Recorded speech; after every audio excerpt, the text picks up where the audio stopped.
going on, everybody? Welcome back to the 31 Days of Horror. I am your host, Mood616, and thank you once again for stopping in, guys. Yes, 31 Days of Horror Volume 5.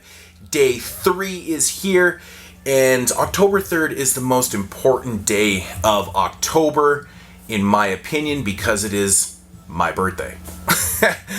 But anyways, I digress.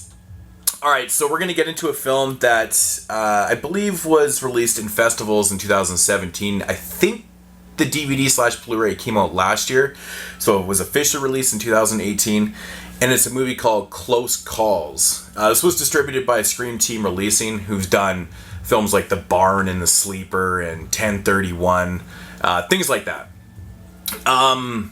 So yeah, right on the cover art alone had me intrigued. I was like, this has to be kind of a throwback to the 80s style type films, and I was correct. It definitely has that type of 80s vibe and stuff like that. So, but it is set in modern times. But get into the synopsis of this one. Basically, this one follows our main character Morgan, played by Jordan Phipps, who's a very, very beautiful young blonde with huge boobs.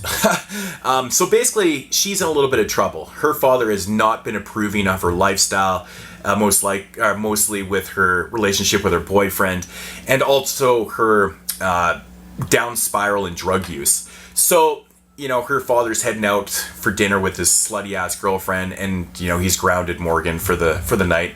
And basically, all he says to Morgan is that, you know, you just do whatever you want, just take care of your grandma. So the father leaves, and of course Morgan is she comes from a very high-class rich family and stuff, so she's kind of a rich brat.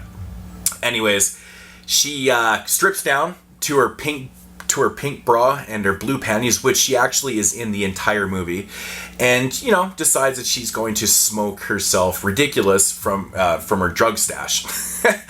So she gets really fucking high, and she decides to go down and eat some food, and that's where she starts having these paranoid delusions. You know, she starts tripping out and having visions of her dead mother, and then the phone rings. And there's this voice on the other side, and it's saying all this crazy ass shit to her and being really kind of perverse and rude and shit like that. So now she's kind of fallen into this almost like this weird psychotic drug depression, and she starts getting very delusional and paranoid and things like that.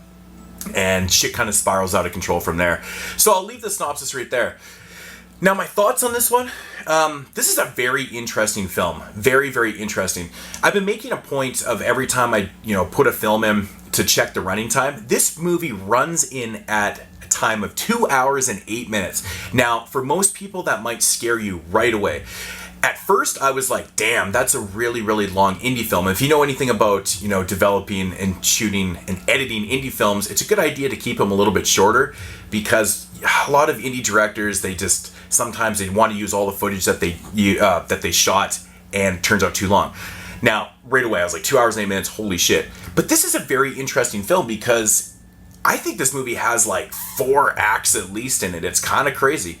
Lots of plot twists, lots of things that are developing throughout the film, and I can kind of see why. And I feel like the director did this on purpose. Like, he probably had a long script and just decided to roll with the whole thing.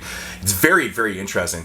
So Morgan is our main character. It all takes place basically in this house, and she's a drug addict, and lots of crazy ass shit is happening to her. She's having these very paranoid, delusional, drug influenced visions and things like that, and I absolutely love the character development with her. It's really fantastic. The whole thing with the phone calls is really awesome too, but the whole force behind this film that makes it really interesting is the driving force be from the influences. You can definitely see the influences. This is very influenced from the 80s. It has that kind of stock grain to the look of and the aesthetic of the film. And the music is done by Rocky Gray, who actually did the scores for The Barn and 1031 and stuff. So the score in this sounds very Italian. And that's where I come back to the major influence here. This one has a major Italian influence.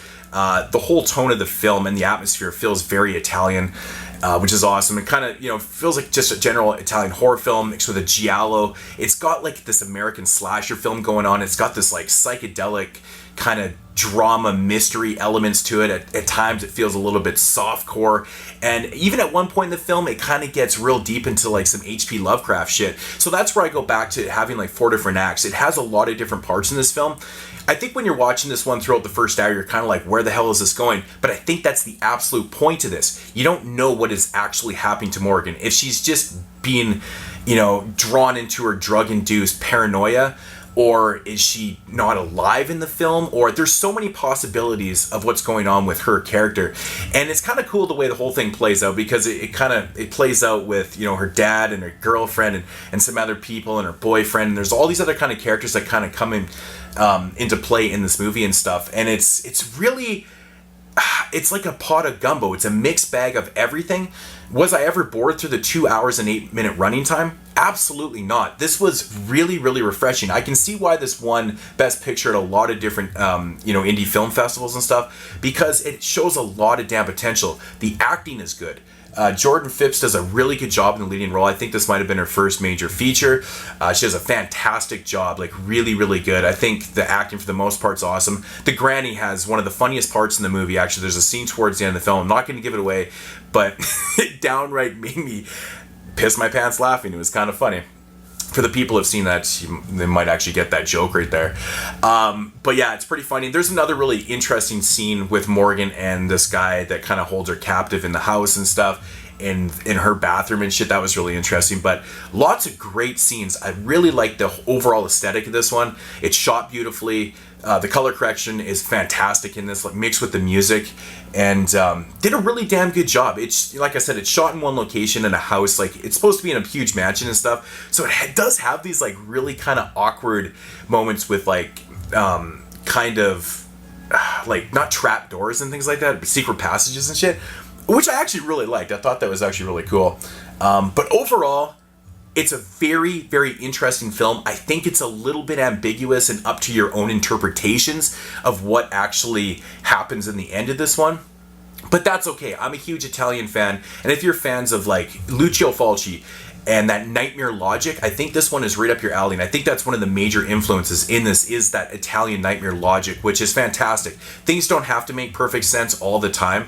Things just have to look good and be entertaining enough to make it a good film. And I think that's what we have here in Close Calls. I think it really does a good job on all those levels. You can tell this movie was made by a horror fan, because there's lots of shoutouts in this film. I will point out one that I caught right away, which is there's a blatant shoutout to The Shining. I think there's actually a couple Shining shoutouts in this, and among films. So that's very cool. I like when horror fans make films, especially the type of films I'm into.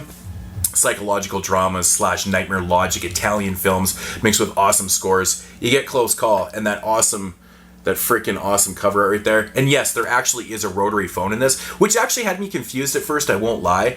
At first I thought it was actually taking place in the 80s, because she does look pretty 80s. And then she talks about her tablet and her cell phone and stuff like that. But when the phone rings, it actually is a red rotary phone, which is pretty funny.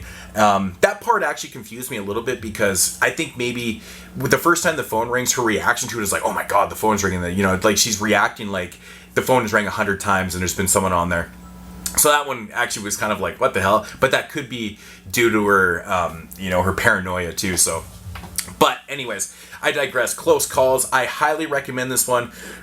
Really awesome film. I really had a great time with this one. So if I had to rate this one, I'm going to come in about an 8 out of 10. I think it's definitely worth your time. I know this one's going to be a hard sell for a lot of people based on the running time alone, but trust me, this one is actually up your alley if you're into those type of films I just suggested. So it definitely has something for everybody.